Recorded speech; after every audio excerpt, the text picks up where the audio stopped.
You're Fiennes-Tiffin. And I'm Josephine Langford. And we are here to talk about the movie After. I dare you to make out with Harden.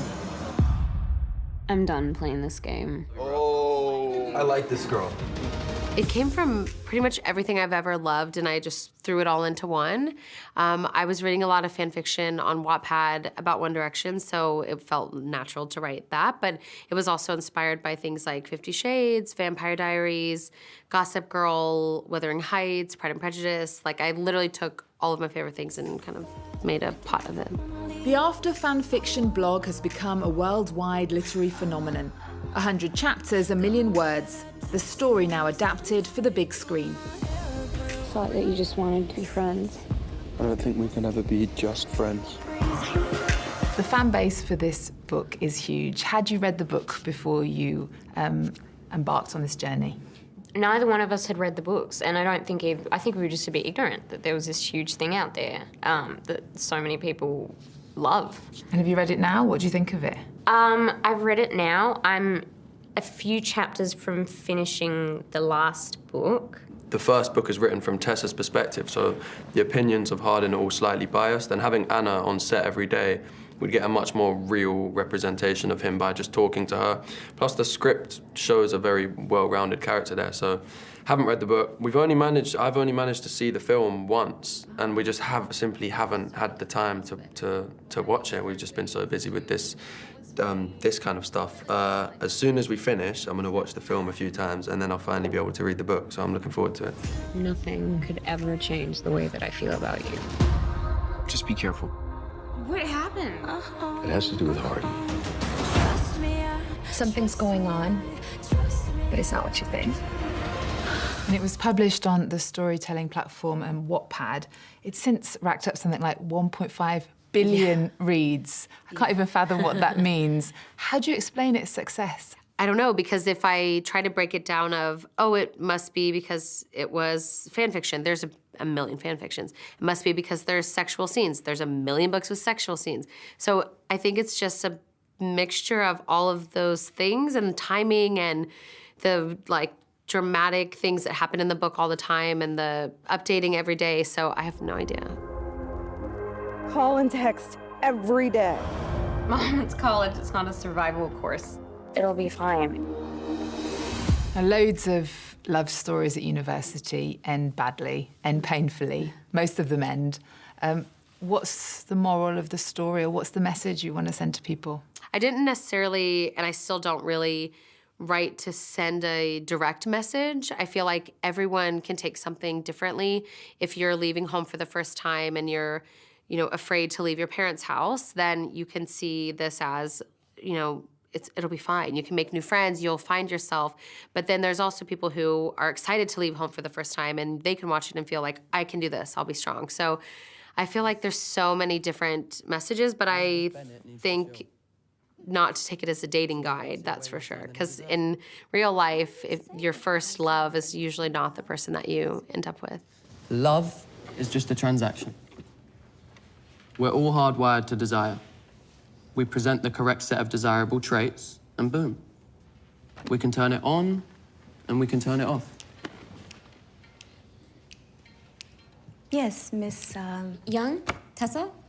I think that it was the most revolutionary feminist novel that I've ever read. Female empowerment is a big theme these days. How is it reflected in the film, do you think? Well, she's empowered. She makes decisions about her sexuality according to her own comfort levels, and she doesn't let people pressure her to do things that she doesn't want to do, or to not do things that she does want to do. There's a really fine line between things that are difficult in a relationship and saying that it's not empowering.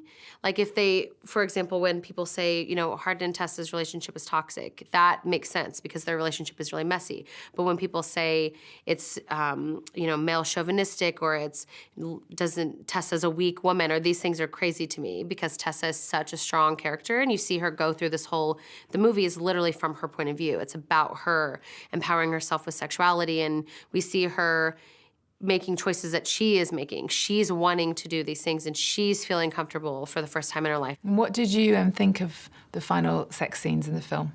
I love them, to be honest. I know that a lot of readers wanted way more graphic and way more intense, but I feel like there's so many ways to be sexy and sensual without being nude or being over the top. I feel like, for me, my favorite like sex scene in the movie is actually just them kissing. It's not even a sex scene. I feel like chemistry does something magical in those scenes that I don't want the focus to be just the sex scene. So I love how delicate they are and how intricate and how it focuses on their faces and not necessarily the act of having sex. So I really am happy with the way that they ended up. Josephine, what advice would you give to your character? I think I'd probably just tell her that you can't be perfect and you can't always have everything under control, so don't try too hard. And advice for Hardin? Thinking things through more and being honest. Truth or dare? Truth. Craziest place you've had sex? Pass. Why? It's an easy one. I wrote on Twitter actually yesterday that I was going to be interviewing you guys, and I was inundated with I can imagine, yeah. with fans who have questions for you, have comments for you. Kay says, will there be another after book in the series? I'm not sure yet. I keep going back and forth. I have so much material that's already written that there definitely could be, but I also want to be conscious of being an author who just puts out stuff just to do it. So I feel like if people aren't tired of them by now, then possibly in the future, but I don't want to publish something just because I know people will buy it. And lots of people have asked me, including Mimi Maria from Paris, what do you think of people calling the relationship in the film a toxic relationship? It's obviously not a perfect, ideal relationship because that wouldn't be an entertaining film. They're interesting characters with realistic flaws that they try and rectify. I don't think it's people, you know, actively, willingly, constantly doing malicious things. I think it's mistakes that, you know, are unfortunate, but there's always an attempt to resolve it. It's never, yeah, that's why I don't think toxic is the right word by any means. Beck says, you don't have tattoos in real life. Don't know how we know that, but presume that's the case. Okay, if you could keep any one of Hardin's tattoos, which one would you keep and why? That's such a good question. keep I kind of like that snake one there. And then there's one, which one? I thought it would be the writing.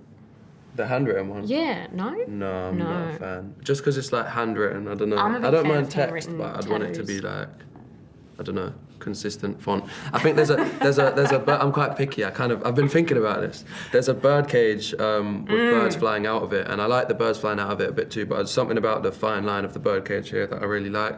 How many tattoos has he got in the film? I don't know number, but Let's count. 1, 2, 3, sorry. 4, 5. But 12 sounds about right. Yeah. I think we'll have more in the next one if we can, hopefully. Oh. Did you keep any wardrobe or set piece from Tessa or Hardin? I accidentally took his ring home, which I still have, but I'll bring it back. We don't have a very similar sense of style, Tessa and I, so no. This is a very popular question. 3 people suggested it, and it had hundreds of likes afterwards. Please, can you impersonate each other's accents? It was a whole thing. That's our catchphrase, sorry. 100%. Yeah. 100%. Or no, wait. Do when I talk to my friends? You have. I can't. Well, he has these little sayings that I can't remember ever. But it's like, oh yeah, man. Yeah, man. No. It's well good, man. Yeah, I was sort of eating it. I can't remember what it's like. Does that sound accurate? This is a good question. They're gonna love that. Jaylyn, who says, please tell Anna that we love her. Oh. And we thank her for everything. Amazing friendships have been made because of you. And we can't thank her enough. She's responsible for my happiness. Oh, that's so sweet. Thanks, Jaylyn. I think that's one of my favorite things is when I see at signings, people never knew each other and they come together in these huge groups of girls, and I see them online in their group chats and making friends, and they meet in person, and it's just such a special thing because as a reader, sometimes you can be so isolated, and it doesn't necessarily mean that you're friends with all the people that read the same book. So it's, for some reason, After has been something that has been creating friendships, which is something I never thought of when I started. Okay, Anna, thank you. Thank you very so much. You're making a big mistake. It's gonna break your heart.